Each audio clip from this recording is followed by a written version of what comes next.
Washington Art Association. For those of you who do not know the Art Association, we're a nonprofit art association run by volunteers. We've been in business for the last 55 years.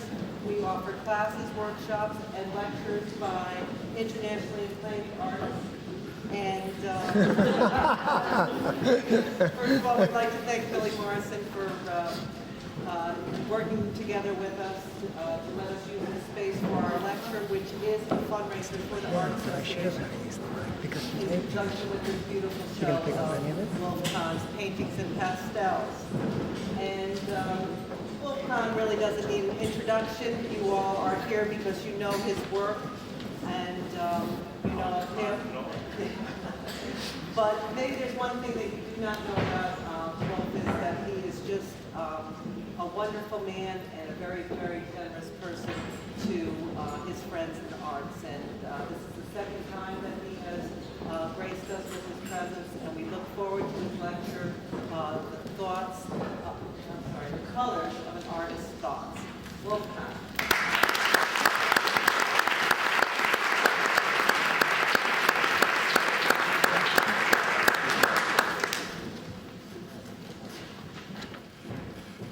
Well, it's always nice to see a full house.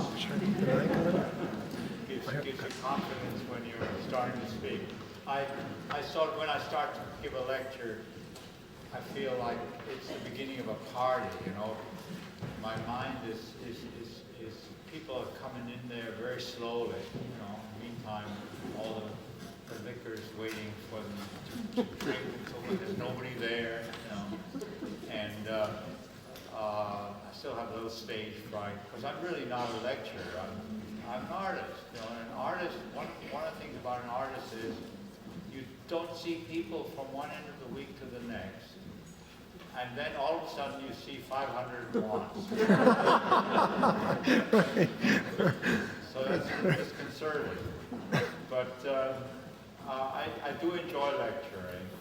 I do enjoy talking about art, not only to practitioners, to colleagues, but also to the general public. You know, generally well-educated person, or even half well-educated person. Because it's really, art is such an interesting part of life. And most people don't understand that it's at least as interesting as baseball. But it's got to be presented, you know, and in the press and in general conversation, it's always presented in a forbidding way. It costs a lot, you know, millions, you know. And the hedge fund managers are spending untold sums of money on artists that nobody ever heard of, you know, and things like that. And so people who really don't care much about art and don't think about it for one end of the week to the next, get indignant. That's the easiest response to art is indignation. Because here it is, it's ugly, you know. I'm the only artist who's not ugly. I mean, you know, my work.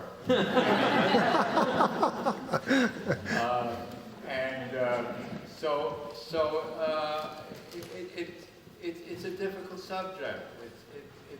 If it gets front page news, it's because untold sums have been spent on something that nobody believes is worth $59 million or $130 million, $135 million for a Gustav Klimt whom no one ever heard of. You know, here he is. You know, only other artists know him.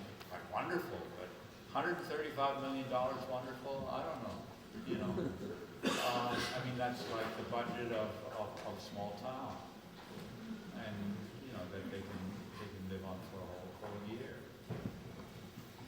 And it's a little indecent, but to go through life as an artist is enjoyable. It's interesting. It's an adventure. And here I am, sort of at the end of my adventure. But I'm terribly pleased because the race isn't run yet, you know, and I still go in my studio and I try to make halfway decent paintings, you know, And most of the time I don't think I succeed, because the thing that happens to you when you go in the morning, when you go to the studio, is you have the walls hanging full of abortions. I mean, all these pictures that are half finished and going nowhere.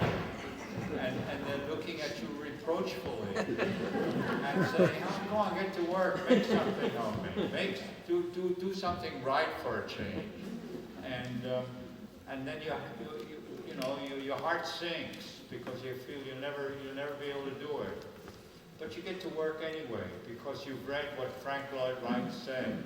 He said, a professional is a person who gets to work even when he doesn't feel like it. You know, and most of the time I don't feel like it when I get started.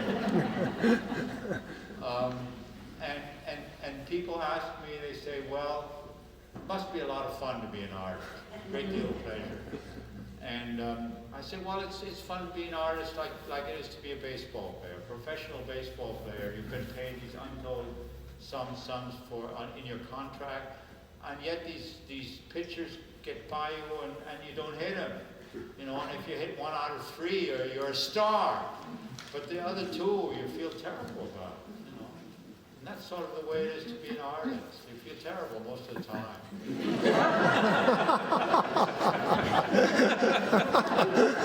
And we're laughing at it. But anyway, I'm going to talk about one aspect of art that's not terrible, that I feel good about, and that's color. And color is, it's very strange, color, because you know, most people really don't think about color very much. Or if they do think about it, they think about it wrongly. You'll find out I'm a very opinionated person. I'm always telling people they're doing things wrong. They're trying to make color match, you know. And that's, of course, totally wrong. You know, if you make too many colors match, you get something very dull. I call that the Ken tone effect, you know. When you have everything toned down to where it's polite and nobody can say anything against it. Well, I don't believe in that. I think, you know, and people sometimes hang my picture and they try and decorate around it, or their interior decorator comes in.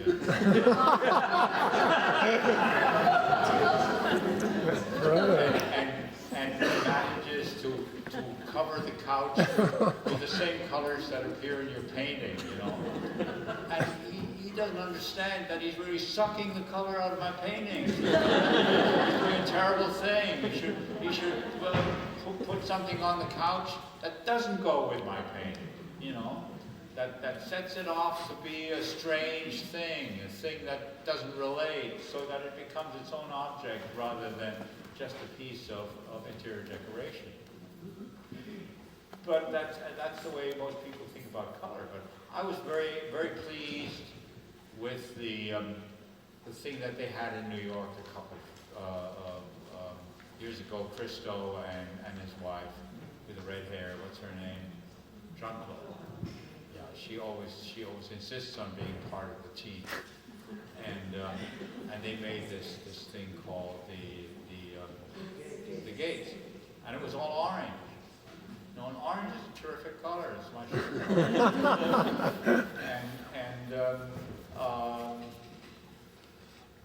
For a moment, New Yorkers were not talking about status and prestige. They were talking about color. I was terribly pleased. You know, it happens very seldom.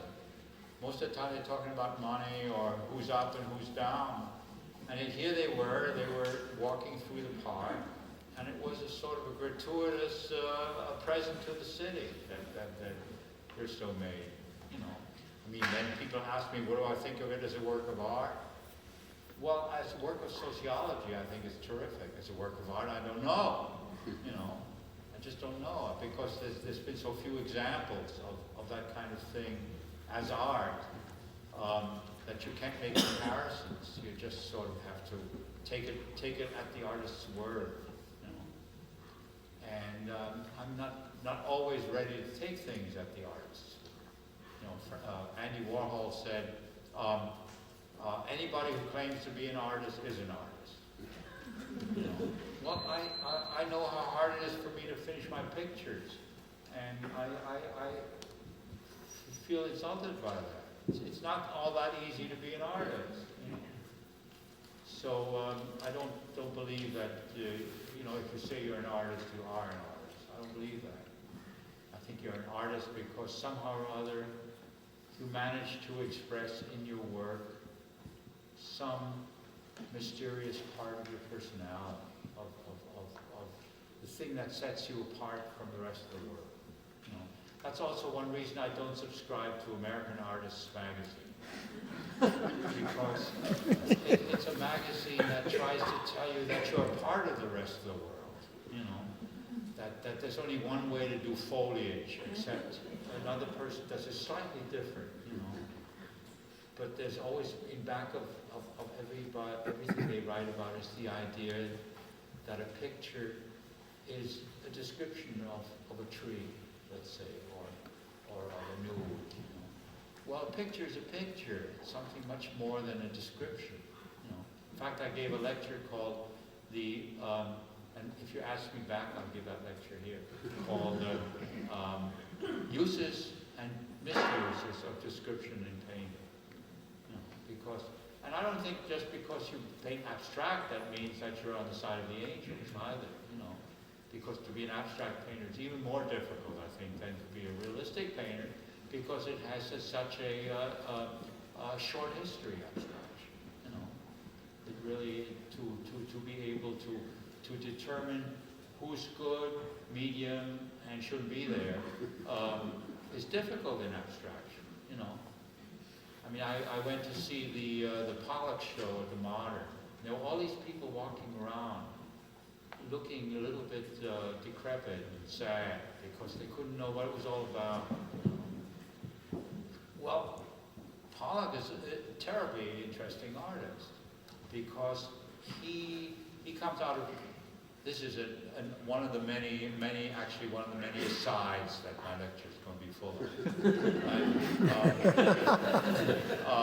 Pollock's a very interesting artist because he took surrealism very seriously. You know, the surrealists, what they said is that art is nothing unless it comes from the unconscious. So as a result of which most of their art was about sex. You know, because sex, you can't talk about it, or you couldn't in those days, you know. And you have to have deep, deep secrets about your sexual desires and all that stuff. So it clearly has to do with the unconscious.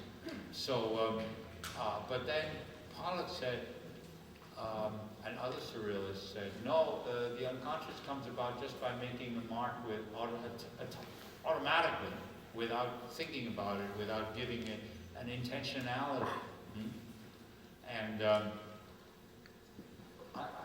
that's in my mind too, and I try to make, like this painting there, that green one, or the one next to it, I try to make a landscape out of the ideas of Pollock, which is to not have too much of an intention in what I'm doing. Just let the painting grow by itself. And of course, the thing about that is that being a landscape painter is terribly useful, because if you were painting a nude and you all of a sudden had the feeling to put a third leg on that nude, you know, everybody would look at you askance. I mean, only Michelangelo was able to do that, you know, and only in one piece of sculpture. But most people don't like third legs on nudes. But if you want to need an extra branch on a tree, nobody gives a shit. You just put it in, you know, and that's it. Excuse me for using bad language. There's one child here. Excuse me, child. Yeah, thank you. So it's good to be a landscape painter because it gives you permission to be kind of free, you know. And one of the things I really believe in as an artist is freedom. You know, you ought to be able to feel free in your painting. Of course, to get to the point where painting makes you feel free is very strange. It's really a contradiction. It's at that point when the painting gives you constraints, then you start feeling free. When the painting says you can only do this and you can't do that, you know, and the painting tells you what to do rather than you constantly imposing your will upon the painting, you know. And of course, there again, Pollock was a great, he was a great inspiration to all of us because he allowed things to happen, a whole lot of stuff to happen without imposing his intention on the painting. He let the medium impose its intention on the painting rather than the human will. And of course, we all know everybody who's ever painted, everybody even who's ever written or even made love knows that the will is in the way. You know, like the Zen said, get the mind out of the way. And as a painter, that's a very important thing to keep in mind, is to get the mind out of the way. But how do you do that? Well, I tell you, the way to do it is through desire. Desire. That's the thing. And it doesn't matter what you desire. You know, you can desire all kinds of people, things, objects, other paintings, as long as they're strongly forward in your consciousness as being something worth going toward.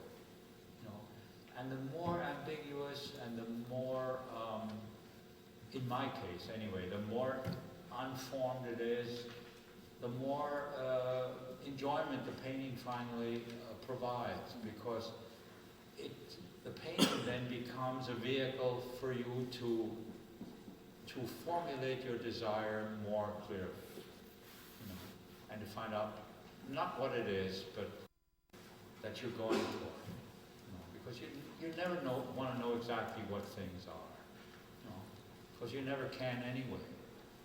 I mean, there's too much mystery around us all the time to know what things are, you know. And then another thing that's a mistake to think about is order. You know, you think about order. Well, I mean, there's too much order in our lives, huh? And if you try to create order in your painting, that's a terrible mistake. What you should do is to create acceptable disorder, you know. Otherwise, you're like, you know, if all you people had a gun, you'd all be an army now. There'd be plenty of order, you know. You'd be in regimental formation. All the seats are going this way. The perspective of everything's going this way. The walls, you know. Fortunately, there's a few paintings on the wall that create some disorder, you know. Otherwise, there'd be nothing but order in our lives. You know? And then, of course, there's me who tries to create disorder even further by being contradictory and perverse. You're here. Anyhow, color. Now, color is the artist's ammunition, so to speak. You know, in the olden days they used to have a quiver filled with arrows. I like to think of that as being the artist. He's got this quiver filled with arrows. Each arrow is a color, and that's his ammunition. You know, and he shoots it, and it hits the bullseye, or it doesn't. And that's how the painting gets flowed, by him shooting all these arrows. You know, and the painting gets to be Saint Sebastian. You know, he's got all these arrows sticking out of it, and you've got all these colors. But the colors, in some strange way, they don't want to be ordered, but they do want to be organized. Now, how do you organize color?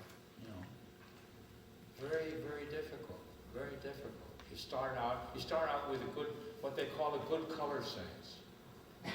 But what does that mean, a good color sense? It makes no sense, the color sense. And but it's like being a singer and having a good voice. You start out with having a voice, a good voice. Without a good voice, it's very difficult to become a great singer.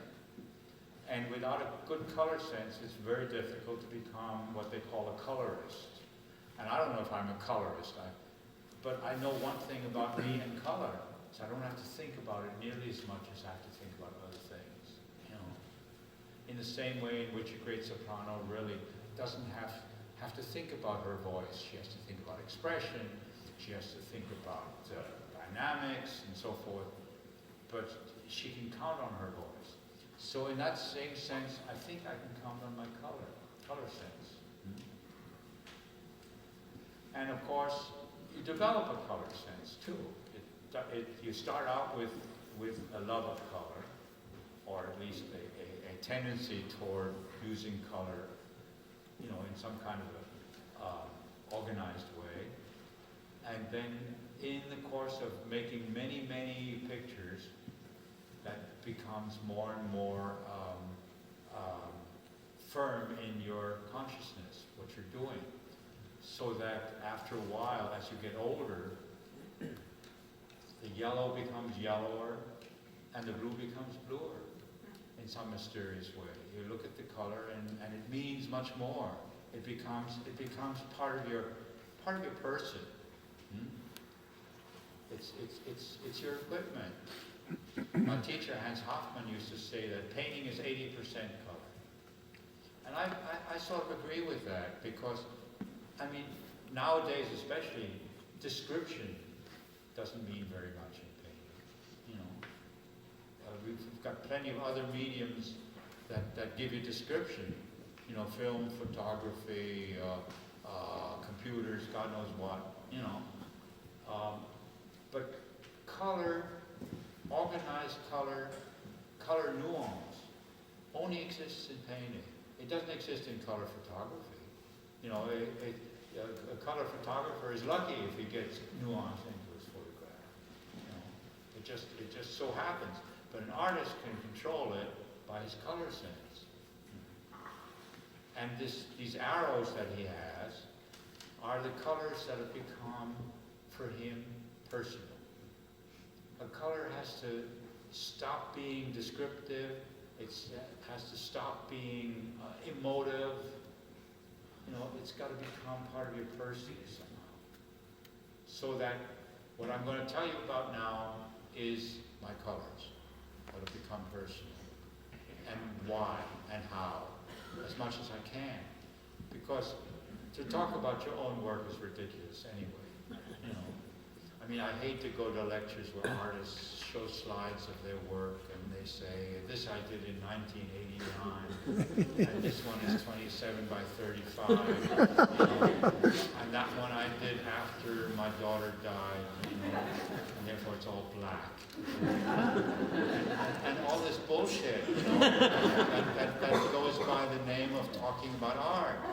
Whereas there are some really interesting ideas that you can talk about, and that have nothing to do with the person, except color. You can talk about color in a personal way, because everybody has their own view of color, which nevertheless are shared. I mean, none of us are that original that we think of purple and green in combination as being our own invention. No, sir. I mean, Matisse thought about it too, and so did everybody else. They don't, and all we can do is across the ages shake hands with some of these people who thought of color in a personal, in an intense way, and say these are my buddies. And there's many artists who are not colorists, but who are great artists anyway. Like Michelangelo was not a colorist. You look at the Sistine ceiling and the Last Judgment and so on. You see, you don't think about color when you see those. You think about strength. You think about emotion, and you think about muscles and what they call contrapposto, which means, that your leg goes one way and your body goes the other, and so on, which became the ideas of that moment. But other artists, like for example,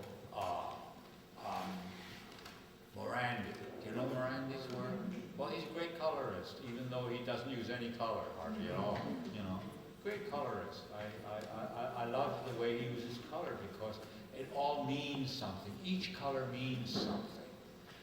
In line with that, I have to tell you a story. When I was about 30 years ago, I was taken to a ballet concert. And I never cared much about ballet. and this was the Alvin Ailey Dance Company. And I thought, well, you know, somebody had an extra benefit ticket and they invited me, you know, so I felt I had to go. And I was ready to be bored to tears. And I thought maybe there'd be a couple of good-looking dancers. But then they all so athletic looking, so it's too much to really try to find beauty, physical beauty in a dancer. They've worked their bodies down to the bone, and especially the women, so that I was prepared to be really bored. And they had this thing called Revelations. I'm sure some of you have been there.